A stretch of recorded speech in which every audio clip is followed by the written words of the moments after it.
बुध यानी मरकुरी, पूरे ब्रह्मांड के अंदर ये जो ग्रह है इसको बोला गया है कि ये प्रिंस ऑफ द ज़ोडिएक है, राजकुमार है पूरे ब्रह्मांड का।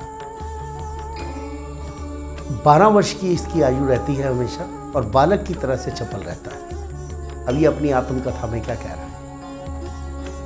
मैंने अपनी माता को कभी नहीं देखा, लेकिन माता के बारे में सुना है। लेकिन मेरा पिता चंद्र, मैं उसकी गोद में पला पड़ा और मुझे बहुत प्रेम उनसे मिला।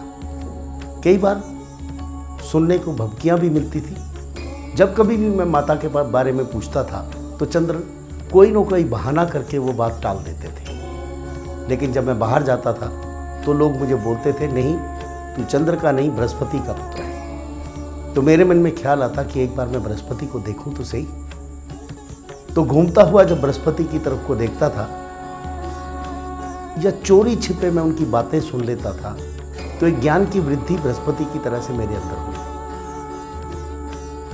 ब्रह्मा जी के वरदान के कारण मैं जिसके साथ रहता हूं मैं वैसा ही हो जाता हूं। यदि मैं विचरण करता हुआ मंगल महाराज के साथ बैठूं तो मुझे लोग बोलते हैं कि स्कैंडल कर दिया, ये एक chief of the army staff या फिर सेनापति के साथ बैठा है तो अभी इसके कारतत्व भी सेनापति जैसे हो जाएंगे। बुद्धि प्रखर होने के कारण मैं किसी से लड़ता नहीं, कभी किसी से नहीं लड़ता हूँ। हाँ, ये बात अवश्य है कि मैं प्लानिंग बहुत कर देता हूँ, लोगों को लड़वा देता हूँ जैसे एक शरारती बच्चा होता है उसी तरह से। और जब मुझे क्रोध आता है, मैं अपनी माता के बारे में जानना चाहता हूँ तो उस समय मौसम के अंदर उछाल बहुत आता है। इंद्र भगवान को जाकर के तंग कर देता हूँ तो बादल घिर जाते हैं, बारिश हो जाती है।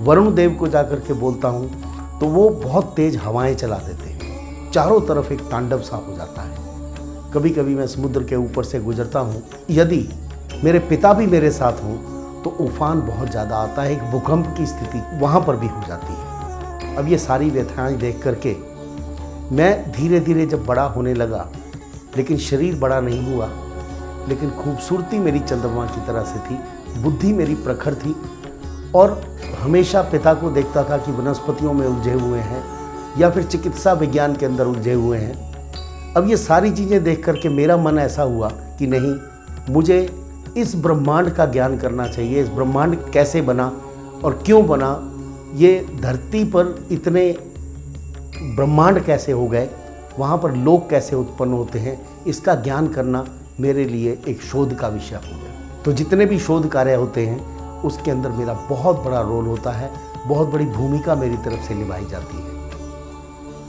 अब इस तरह की मनोवृत्तियाँ लेख करके मैं आहिस्ता आहिस्ता से ब्रह्मांड के अंदर जाने लगा और मेरी गिनती भी देवताओं में होने लगी। लेकिन जिस समय विचरण करता हुआ मेरी मनोवृत्ति के अनुसार राक्षसी ग्रहों के साथ जाता हूँ तो मुझे राक्षस भी कहा जाने लगा कि जिसके साथ जाऊँगा वैसा ही हो जाऊँगा। अब जिस समय मेरी युवावस्था आई तो मेरा मन जो था वो बाकी युवकों की तरह से बहुत चलायमान हो गया। मुझे एक बहुत ही खूबसूरत कन्या दिखाई दी जिसका नाम ईला था। अब ईला के साथ मैंने घूमना शुरू किया। पिता ने कभी विरोध नहीं किया और मैंने उससे शादी कर ली। शादी करने के पश्चात मेरे एक पुत्र का जन्म हुआ। बहुत ही खूबसूरत पुत्र था, मेरी तरह से कांतिमान था। जब पुत्र थोड़ा सा बड़ा हुआ, 1 वर्ष का, तो ईला बहुत उदास रहने लगी। मैंने उससे उदासी का कारण पूछा तो उसने बताने से इनकार किया। जब मैंने बहुत कुछ कहा तो उसने मुझे बोला कि अब मेरा जाने का समय आ गया है। अब उन्होंने एक कथा सुनाई कि मैं एक देश का राजकुमार हूँ, मैं स्त्री नहीं, मैं पुरुष हूँ।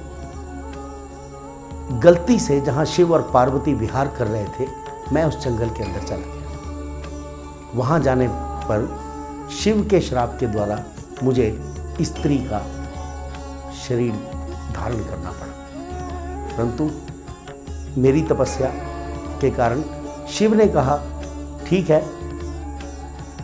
2 वर्ष तक आप स्त्री रहेंगे, एक बच्चा पैदा करेंगे और जिस समय बच्चा 1 वर्ष का हो जाएगा उसके बाद आप दोबारा से पुरुष रूप के अंदर परिवर्तित हो जाएंगे। तो मेरा समय आ गया। अभी हमारा बेटा 1 साल का हो गया तो अब मैं पुरुष के रूप में जाकर अपने राज्य में अपना राज करना चाहता हूँ। वहाँ पर उस जो राजकुमारी थी ईला, वो एक राजकुमार इल्ल के नाम से परिवर्तित हो गई और वहाँ से चली गई। अब मैं फिर उदास हो गया, अकेला हो गया। अपने पुत्र को पालने के अलावा मेरे पास कोई कार्य नहीं रहा। जिस समय मेरी पत्नी ईला ने राजकुमार इल्ल का रूप धारण किया और जाने लगी, तो मेरा पुत्र पुरूरवा, जिसका नाम हमने पुरु रखा था, उसको मैंने कहा तुम चिंता मत करो, मैं ही तुम्हारा माता हूँ, मैं ही तुम्हारा पिता हूँ। ये बुद्ध की आत्मकथा सुन करके आपको ये लगेगा कि जो बुद्ध है ये पूरे ब्रह्मांड के मैथमेटिक्स का कारण है, जवान है, यंग है, हमेशा बच्चा रहता है, जिस ग्रह के साथ जाता है इसकी मनोवृत्ति उस ग्रह जैसी हो जाती है। जितनी भी मेट्रोलॉजिकल प्रेडिक्शन होती हैं, मौसम विज्ञान के बारे में जो कुछ हम बोलते हैं, भूकंप के बारे में बोलते हैं, वो बुद्ध ग्रह के कारण बोलते हैं। अब अगर आज के संदर्भ में देखूं तो अकाउंटेंट्स, अकाउंटेंसी, मैथमेटिक्स, ये सब हम बुद्ध ग्रह से लेते हैं। व्यापार, बिजनेस, इंपोर्ट एक्सपोर्ट, ये जितनी भी वस्तुएं हैं ये हम इसी से लेते हैं। रंग इसका हरा है, नग इसका पन्ना बोला गया है, जो कि बहुत गहरी खानों के अंदर पाया जाता है। तो कहीं कहीं हम एक्सकेवेशन या खाने या खुदाई भी इनसे ले लेते हैं, लेकिन बेसिकली बुद्ध बुद्धि का कारण।